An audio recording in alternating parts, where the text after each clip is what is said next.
اگر مشکلات میں تم اللہ کی طرف لوٹ آؤ تو الحمدللہ کہو۔ شعور کا پہلا درجہ خاموش رہنے کی عادت، دوسرا درجہ بدتمیزی کا جواب نہ دینا، اور تیسرا درجہ بد اخلاقی کا جواب اخلاق سے دینا ہے۔ صبر ایک ایسی سواری ہے جو اپنے سوار کو کبھی گرنے نہیں دیتی، نہ کسی کے قدموں میں، نہ کسی کی نظروں میں۔ زندگی میں اگر کامیاب ہونا ہے تو ایک بات زندگی سے نکال دیں کہ لوگ کیا کہیں گے، اور اس کی جگہ یہ شامل کر لیا جائے کہ میرا رب کیا کہے گا۔ رسول اللہ صلی اللہ علیہ وسلم نے فرمایا، سفید کپڑے پہنا کرو، وہ زیادہ پاک اور عمدہ لباس ہے۔ مشورہ عقل اور سمجھ عطا کرتا ہے۔ عقلیں عقلوں کی مدد کرتی ہیں۔ پیغمبر صلی اللہ علیہ وسلم نے فرمایا کہ مشورہ کر لیا کرو۔ جھوٹ بول کر جیتنے سے اچھا ہے کہ تم سچ بول کر ہار جاؤ۔ تم گھبراتے کیوں ہو مقدر کے فیصلوں سے؟ بانو قدسیہ فرماتی ہیں، کیا تم نہیں جانتے تمہارا رب کتنا غفور الرحیم ہے؟ اگر وہ دن کو رات اور رات کو دن کرنے پر قادر ہے تو کیا وہ تمہاری تڑپ دے کر تقدیر کے فیصلے نہیں بدل سکتا؟ کچھ باتیں جن سے اللہ پاک سخت ناراض ہوتا ہے۔ نمبر 1، اولاد اور خاص کر بیٹی کو گالی دینا۔ نمبر 2، دل میں بغض رکھنا۔ نمبر 3، مہمان کو دیکھ کر منہ بنانا۔ نمبر 4، اذان کے وقت کام میں مصروف رہنا۔ نمبر 5، ماں باپ کی عقل کو کوسنا۔ نمبر 6، نماز کے بعد دعا نہ مانگنا۔ نمبر 7، دسترخوان پر بیٹھ کر باتیں کرنا۔ نمبر 8، کھڑے ہو کر پانی پینا۔ نمبر 9، وضو کی حالت میں کفر کے الفاظ ادا کرنا۔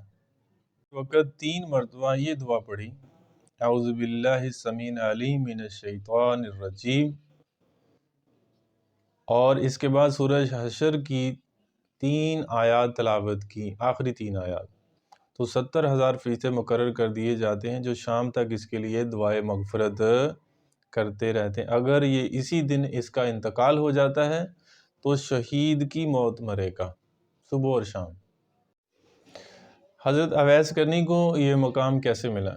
وہ والدہ کی بڑی خدمت کیا کرتے۔ اللہ کے نبی صلی اللہ علیہ وسلم کا فرمان ہے کہ فرمایا گیا، میرے صحابہ جب تم اس کے پاس جانا تو اس کے لیے اس کو کہنا کہ وہ امت کے لیے دعا کریں۔ تو جب ان سے پوچھا گیا تو یہ والدہ کی بہت زیادہ خدمت کیا کرتے تھے، اس وجہ سے اللہ کے ہاں جو ہے نا اتنا زیادہ اس کو مقام اور مرتبہ ملا۔ ہمیں بھی اپنے والدین کا احترام کرنا چاہیے۔ عاشوراء میں یہ نقل کیا گیا کہ میں تم لوگوں سے اس تبلیغ پر کوئی اجر نہیں مانگتا مگر میرے اقربا سے محبت کرو۔ نبی کریم صلی اللہ علیہ وسلم نے فرمایا کہ اللہ تعالیٰ فرماتا ہے، لا الہ الا اللہ میرا قلعہ ہے، جو کوئی اس میں داخل ہوا وہ میرے عذاب سے محفوظ ہو گیا۔ محمد صلی اللہ علیہ وسلم کی ٹوٹل زندگی۔ حضرت محمد صلی اللہ علیہ وسلم 21 اپریل 571 مطابق 12 ربیع الاول 4:45 پر پیر کی صبح مکہ میں پیدا ہوئے۔ آپ صلی اللہ علیہ وسلم کی ٹوٹل زندگی 22,330 دن یعنی کہ 63 سال اور 63 سال 4 دن، اور آپ صلی اللہ علیہ وسلم کی رسالت کا عرصہ 8156 دن یعنی 23 سال بنتے ہیں۔ 1947 میں انڈیا میں کانگریس گورنمنٹ بنی۔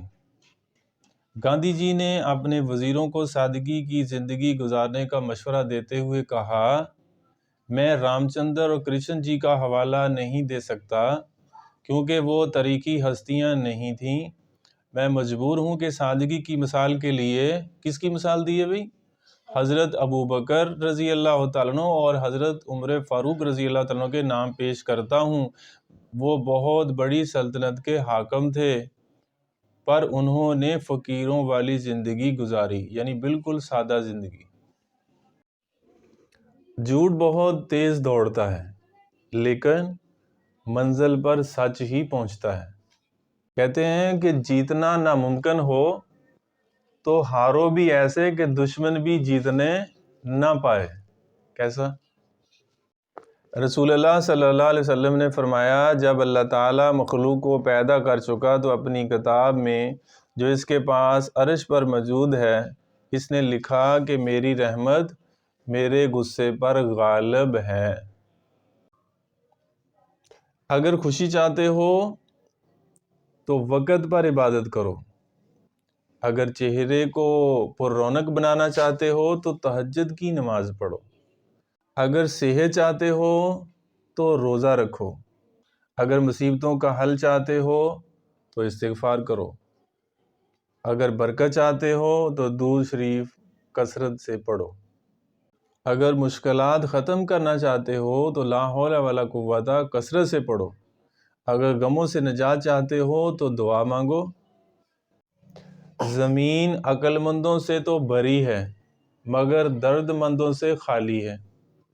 ایسے ہی ہے نا، جس دن لوگوں کو یہ بات سمجھ میں آ گئی کہ مخلوق سے محبت خالق تک لے جاتی ہے، اس دن روئے زمین پر امن قائم ہو جائے گا۔ قبر کی تنہائی سے پہلے قدرت ہمیں کئی بار تنہا کرتی ہے تاکہ ہم خالق حقیقی کے تعلق کو سمجھیں۔